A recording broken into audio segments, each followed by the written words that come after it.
Since the early days of rocket science, rocket engines have been used to reliably create the enormous thrust required to break Earth's gravitational bond.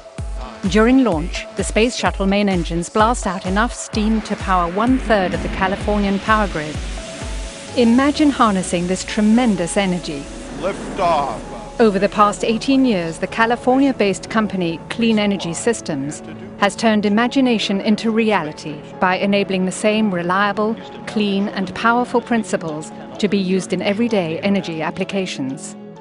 This energy is produced in a process called oxy-fuel combustion, in which fuel is combusted in a pure oxygen environment.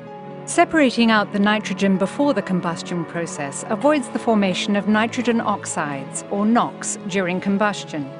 Nitrogen oxides are difficult to eliminate air pollutants, typically tied to power production.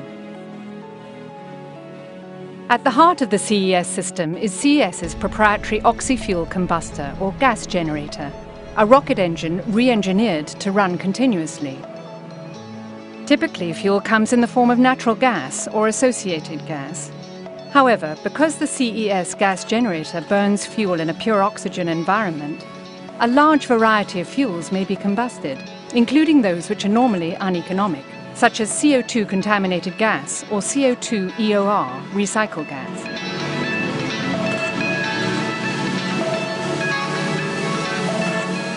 Inside the gas generator, high-pressure water, fuel, and oxygen are delivered through an intricate network of pathways into literally hundreds of small combustors on the face of a platelet stack, the core of CES technology.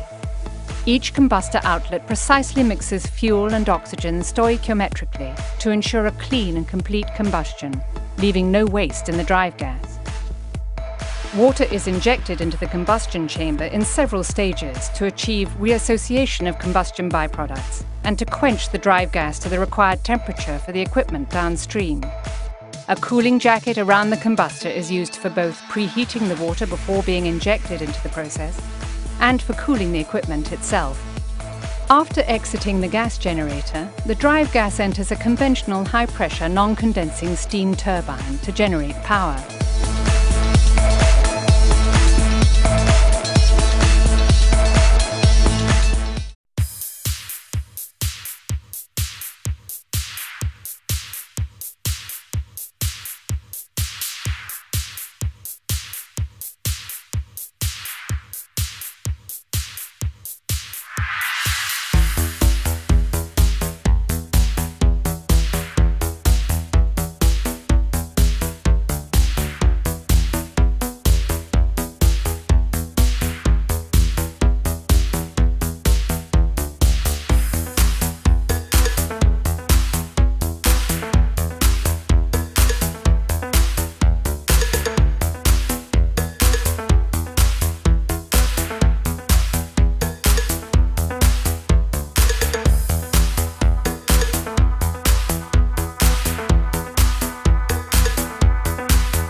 colloids have negatively charged surfaces. This means that positive ions, or charged particles in water, will attract to the colloid surface, forming a first layer. Recall how like poles of a magnet will repel, while opposite poles will attract. The same occurs with colloids in water. A diffuse layer, made up of a mix of positive and negative ions, will then surround the first, forming what is called a double layer.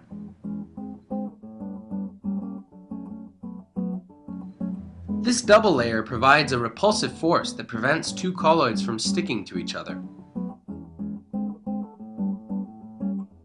Once the flocculant is added, it adheres to the surfaces of the particles, compressing the double layer and allowing the colloids to stick to each other and form flocks.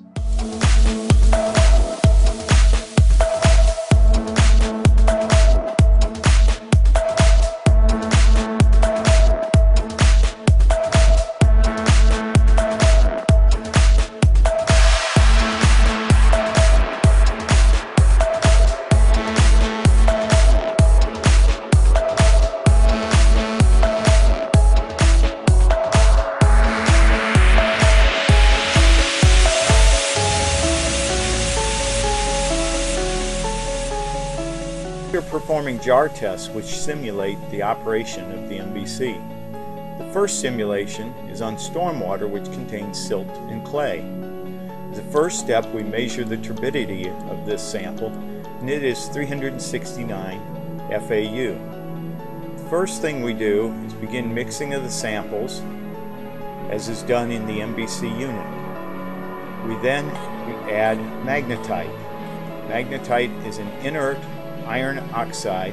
It's non-reactive, non-toxic, and is found naturally occurring as the black sand seen in many streams throughout the world. We next add a small bit of polymer, and this allows the particles we want to remove to adhere to the magnetite. The magnetite is 5 times the density of water, so once we stop the mixing, the particles will settle very rapidly. We only mix for about 30 seconds in this simulation. While in an MBC, the mixing is actually about 5 minutes. This allows for a much better removal sometimes of the very, very fine particles. The sample, when the mixing stops, settles quite rapidly, with most particles removed in less than 30 seconds. The vast majority of particles have already settled out, but magnetite is also magnetic, and so we can remove them magnetically if need to. The final turbidity of this sample was 9 FAU, which represents over 97% removal